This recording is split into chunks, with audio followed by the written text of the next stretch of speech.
He's been crying out there for a minute or a week.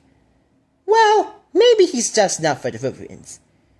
Maybe I'll have to give a little gloat just to make sure a little weakling can give a little bit more despair. I think so. Speak the spoke! Ha ha! Speak the spoke! Ha ha! Speak the spoke! Ha ha! He has no parents! He has no sister! And now he's gone! Woo-hoo! You're the best! Woo-hoo!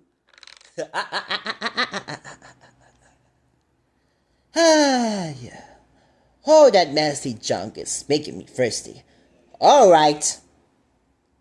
Time to grow up and learn your best to be your own parental sidekick, with no child at all. Huh? What is this? Shh. A